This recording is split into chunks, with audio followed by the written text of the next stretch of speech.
जय माता दी। बड़ों को मेरा चरण स्पर्श और सभी छोटों को मेरा प्यार। कैसे हैं आप सब? मैं डॉक्टर प्रियंका भारद्वाज स्वागत करती हूं आप सभी का अपने इस यूट्यूब चैनल पर और आशा करती हूं कि आप सभी लोग स्वस्थ होंगे और मस्त होंगे। कार्तिक महीने में आने वाली देवउठनी एकादशी विष्णु जी की पूजा अर्चना के लिए विशेष महत्वपूर्ण मानी जाती है। इस दिन प्रभु श्री हरि विष्णु पूरे 4 महीने बाद योग निद्रा से उठते हैं। इस दिन को कुछ जगहों पर देवोत्थान एकादशी और प्रबोधनी एकादशी के नाम से भी जाना जाता है। ये दिन बेहद ही खास हो जाता है। हमारे हिंदू धर्म में देवउठनी एकादशी के दिन से आप समझिए कि शादी और विवाह की जो शुरुआत करनी होती है वो एक तरह से शुरुआत हो जाती है, मतलब शुभ कार्य की शुरुआत हो जाती है। मुंडन संस्कार होना, गृह प्रवेश, सभी तरह के मांगलिक कार्यों की शुरुआत हो जाती है। देवउठनी एकादशी के दिन जगत के पालनहार प्रभु श्री हरि विष्णु और माता महालक्ष्मी की पूजा करने से जीवन में सुख, समृद्धि और खुशहाली आती है। हालांकि देवउठनी एकादशी के दिन कुछ ऐसे काम भी हैं जो हमें नहीं करने चाहिए। तो आइए सबसे पहले मैं आपको वही बताती हूँ कि ऐसे कौन कौन से काम हैं जो देवउठनी एकादशी के दिन हमें नहीं करने चाहिए, या फिर मैं कहूँ कि किसी भी एकादशी पर हमको नहीं करने चाहिए। देखिए, सबसे पहले तो एकादशी वाले दिन कटिंग करना, शेविंग करना, नेल्स कट करना, चावल खाना, ये हम सभी जानते हैं। अब देवउठनी एकादशी के दिन ऐसा कहा जाता है कि रात में सोना नहीं चाहिए, लेकिन क्योंकि आजकल फीमेल्स भी वर्किंग हैं, मेल्स भी वर्किंग हैं, तो बड़ा मुश्किल हो जाता है रात भर उठकर फिर नेक्स्ट डे ऑफिस जाना। तो आप कम से कम कोशिश करिए कि लेट नाइट तक, जैसे अपने फ़ोन के साथ आप जागते हैं ना, तो आप प्रभु श्री हरि विष्णु का कोई भी भजन लगाकर या कोई भी मंत्र जाप लगा करके आप थोड़ा लेट नाइट तक जाके प्रभु का स्मरण करिए। ऐसा करने से भी आपका जो मन है ना, उसको बहुत शांति भी मिलेगी और साथ ही में आप प्रभु के करीब भी रहेंगे। प्रभु की विशेष कृपा तो खैर मिलती ही मिलती है अगर हम प्रभु का पूजन पाठ भजन कीर्तन करते हैं तो। एकादशी के दिन कभी भी किसी की बुराई नहीं करें, झूठ नहीं बोले, चुगली नहीं करें, किसी के मान सम्मान को ठेस ना पहुंचाएं, किसी पर गुस्सा नहीं करना चाहिए। क्योंकि देखिए, अगर आप गुस्सा कर रहे हैं तो इससे आपका खुद का मानसिक तनाव बढ़ता है, और भक्ति भाव से विष्णु जी की आराधना हम कर रहे हो और गुस्से में कर रहे हो तो बहुत फर्क पड़ जाता है ना। इसलिए इन बातों का ध्यान रखना चाहिए। तामसिक भोजन बिल्कुल नहीं खाना चाहिए। चावल का सेवन तो खैर करना ही नहीं चाहिए किसी भी एकादशी पर। और एकादशी वाले दिन ना तुलसी का पत्ता भी नहीं तोड़ना चाहिए। इस दिन पूजा के लिए एक दिन पहले ही आप तुलसी के पत्तों को तोड़ कर रख सकते हैं, लेकिन एकादशी वाले दिन तुलसी के पत्तों को बिल्कुल भी नहीं तोड़ना चाहिए। इसके अलावा गरीबों और ज़रूरतमंदों को कभी भी सताए नहीं, इस बात का ध्यान रखें। उन्हें कोसे नहीं, भला बुरा नहीं बोले। अब क्या क्या करना है इस दिन? गरीब और ज़रूरतमंद लोगों को अपनी क्षमता के अनुसार आप अन्न का दान और धन का दान, गर्म वस्त्रों का दान ज़रूर करिए। इस दिन प्रभु श्री हरि विष्णु को आप जो भी भोग लगाएं उसमें तुलसी दल को ज़रूर रख कर ही प्रभु को भोग अर्पण करिए, क्योंकि तुलसी दल के बिना विष्णु जी भोग स्वीकार नहीं करते हैं, ऐसा माना जाता है। तो भोग लगाते समय इस बात का ध्यान रखिए। इसके अलावा हमें और क्या क्या करना है वो मैं आपको बता देती हूँ, क्योंकि देखिए, देव उठनी एकादशी यानी कि माता तुलसी का पूजन भी आज करना है। क्योंकि देखिए, इस महीने में ना वैसे भी तुलसी माता का पूजन करना बहुत ही शुभ माना जाता है, और इसी महीने की, कार्तिक महीने की शुक्ल पक्ष की एकादशी या द्वादशी तिथि को तुलसी विवाह कराया जाता है। कुछ जगहों पे एकादशी को हो जाता है, कुछ जगहों पे द्वादशी को होता है। इस दिन माता तुलसी का भगवान विष्णु के शालिग्राम स्वरूप से विधि विधान से विवाह कराना बहुत ही उत्तम माना जाता है। इस दिन से शादी विवाह समेत सभी मांगलिक कार्यों की शुरुआत हो जाती है। तो इस बार 13 नवंबर 2024 को तुलसी विवाह हम सब मनाएंगे। धार्मिक मान्यताओं के अनुसार जो भी व्यक्ति विधिवत तुलसी विवाह का आयोजन करता है उसके वैवाहिक जीवन में खुशियां हमेशा आती हैं, सुख समृद्धि का आशीर्वाद ज़रूर उसको प्राप्त होता है। तुलसी विवाह के लिए देखिए, जैसे हम एक कन्या का विवाह करते हैं ना, और एक एक छोटी से छोटी चीज़ देते हैं, आप उसी तरह तुलसी विवाह करें। और अगर आपको लगता है कि अभी आप इतने सक्षम नहीं हैं तो कोई बात नहीं। मेरी एस्ट्रो एडवाइस फैमिली को निराश होने की तो बिल्कुल भी ज़रूरत नहीं है, क्योंकि इसका उपाय भी मैं आप सबको बताऊंगी कि हमें बहुत सिंपल तरीके से आज के दिन क्या करना है। सबसे पहले तो देखिए कि तुलसी विवाह कब है। कार्तिक महीने की शुक्ल पक्ष की जो द्वितीय तिथि है 12 नवंबर को 4:04 पर शुरू होगी और अगले दिन 13 नवंबर 2024 को 1:01 पर समाप्त हो जाएगी। तो उदय तिथि के अनुसार 13 नवंबर 2024 को तुलसी विवाह हम सब मनाएंगे। तुलसी जी और शालिग्राम भगवान का विवाह जो है वो प्रदोष काल में ही करवाना चाहिए। ये बहुत ही शुभ माना जाता है।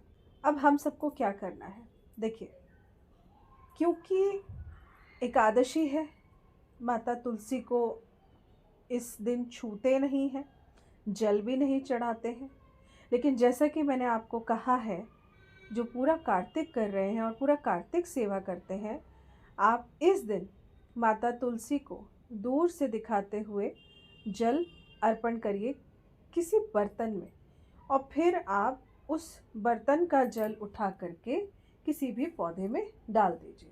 इसके बाद माता तुलसी का जो आपने पौधा जिस गमले में रखा है, वहाँ पर आप उनको सुबह के समय गमले के ऊपर तिलक करिए, हल्दी से, रोली से तिलक करने के बाद में कुछ मीठे का भोग वहाँ रख दीजिए। ये सुबह आपको करना है। शाम को प्रदोष काल के समय जब आप तुलसी विवाह संपन्न करेंगे, या फिर थोड़ा बहुत जो भी आपसे होता है वो आप जब करेंगे, अच्छा, सुबह के समय एक बात का ध्यान रखिएगा कि आप दीपक जब जगाएंगे ना, तो दीपक आप 2 बत्ती का जगाएंगे, 1 बत्ती का नहीं जगाएंगे। 2 बत्ती का ही दीपक आप लोगों को जलाना है।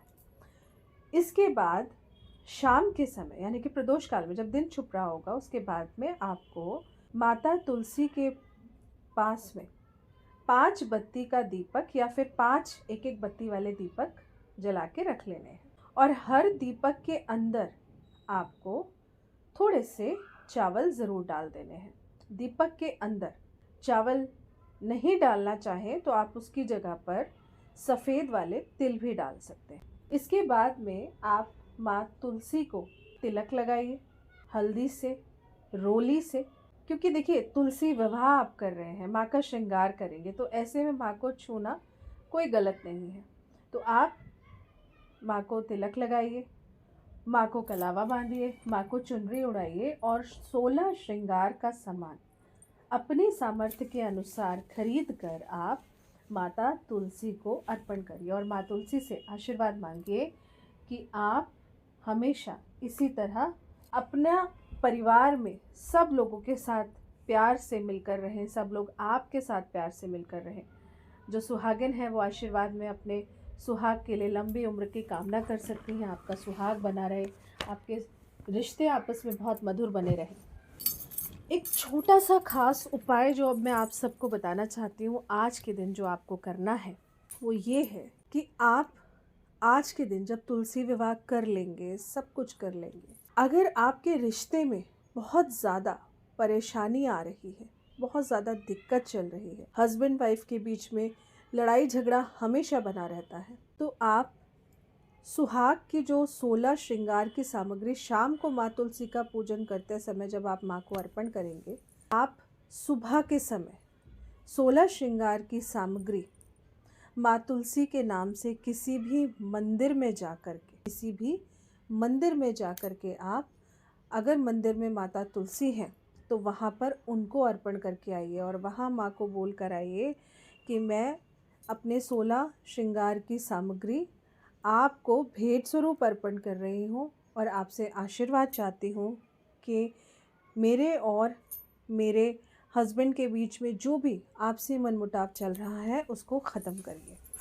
ये जो आप 16 श्रृंगार की सामग्री माँ को अर्पण करके आएंगे ना, तो ये वाली सामग्री में से कुछ सामान निकाल करके आप माँ को अर्पण कर दीजिए और आप कुछ अपने लिए ले आइए। आप ज़्यादा कुछ नहीं लाना चाहते तो एक बिंदी का पैकेट ही आप ले आइए, सिर्फ इतना कर लीजिए। और इसको आप आज के दिन से, मतलब नेक्स्ट डे से आप यूज़ करना इसको शुरू कर दीजिए अगले दिन से। शाम को जो आप माँ तुलसी को सुहाग सामग्री अर्पण करेंगे वो आपको अगले दिन माँ तुलसी के नाम से किसी भी मंदिर में जाकर के दान कर देनी है। उसमें से आप एक भी सामग्री यूज़ नहीं करेंगे, इस बात का आपको ध्यान रखना है। देवउठनी एकादशी वाले दिन दान के रूप में आप हो सके तो गुड़ का दान ज़रूर करिएगा। गुड़ के दान की क्वांटिटी आप 1 किलो, 2 किलो, 3 किलो, 5 किलो, जितनी आपकी पॉकेट के अनुसार आप अफोर्ड कर सकते हैं। ये दान आपको 3 जगहों पे करना है। अब 3 जगहों पे कहाँ कहाँ करना है? सबसे पहला दान आपको मीठे का भगवान भोलेनाथ के मंदिर में जाकर भोलेनाथ के समक्ष इसको रख कर आना है। दूसरा दान आपको किसी भी गौशाला में करना है। तो अगर आपके घर के पास गौशाला नहीं है तो ऐसे में आप क्या करेंगे, तो आप ठाकुर जी के सामने गौ मैया का स्मरण करके आप ठाकुर जी के सामने मंदिर में जाकर के इसको रख कर आ जाइए। इसके बाद जो तीसरा गुड़ का दान होगा, तीसरी जगह वाला, वो आपने किसी भी ज़रूरतमंद, किसी भी गरीब को दान करना है। अब एक बात का ध्यान रखिएगा कि अगर आप गुड़ जितना भी लेंगे तो ये जो आप 3 जगहों पे दान निकालेंगे ना, इसकी क्वांटिटी बराबर बराबर रखनी है। जैसे अगर 3 किलो लिया है तो 1-1 किलो 3 जगह आप डिवाइड करेंगे। बस इस बात का ध्यान रखिएगा कि क्वांटिटी आपने बराबर बराबर तीनों जगह दान करनी है। देवउठनी एकादशी पर प्रभु श्री हरि विष्णु का पूजन करना बहुत ही उत्तम माना जाता है। आज के दिन आप अपने घर की दहलीज पर सुबह उठकर नहाकर सबसे पहले घर की दहलीज पर आप थोड़ा सा गंगा जल छिड़केंगे। फिर उसके बाद में आप अपने घर की दहलीज पर दिया जलाएंगे। धूप और अगरबत्ती जो भी आप इस्तेमाल करते हैं उसको जला कर रखेंगे। और फिर उसके बाद घर की दहलीज पर आप दोनों तरफ हल्दी से, जैसे हम तिलक लगाते हैं ना, दोनों तरफ तिलक लगाएंगे और फिर हल्दी के बाद सिंदूर से तिलक लगाएंगे। ये छोटी छोटी चीज़ें कर लेने से ना हमारे जीवन में आ रही बड़ी से बड़ी परेशानी का भी हमें हल मिल जाता है। हमें ऐसा लगता है कि हम ये सब कर रहे हैं, इससे क्या हो रहा है, लेकिन कई बार परेशानी आने के बाद जब वो चली जाती है और हमें बाद में रियलाइज़ होता है इतना कुछ बिगड़ सकता था लेकिन ऐसा कुछ हुआ नहीं, तो ये आपके अपने अच्छे कर्मों का ही नतीजा होता है कि जब आपको बाद में पता चलता है कि इतनी बड़ी मुसीबत आने वाली थी और वो टल गई।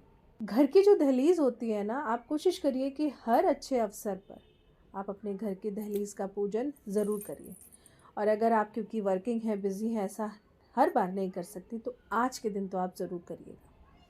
ये छोटी छोटी जो उपाय मैंने आपको बताए हैं, देवउठनी एकादशी पर आप इन सबको ज़रूर करिए। चावल ना ही खाना है और ना ही दान करना है। और एक बात का और ध्यान रखिएगा कि आज के दिन गलती से भी आप किसी को कुछ भी गलत मत बोलिएगा। अगर कोई आपको गलत बोल भी देता है तो उसको भी क्षमा करिएगा। पलट के आप अपने मन में उसके लिए किसी भी तरीके का बैर मत रखिएगा। आशा करती हूँ कि आपको जानकारी अच्छी लगी होगी। जानकारी अच्छी लगी हो तो वीडियो को लाइक ज़रूर करिएगा और चैनल को सब्सक्राइब करना मत भूलिएगा। और वीडियो को प्लीज़ ज़्यादा से ज़्यादा शेयर करिएगा, क्योंकि एस्ट्रो एडवाइस फैमिली को बढ़ाने का काम मैंने आप लोगों को सौंपा हुआ है। जय माता दी।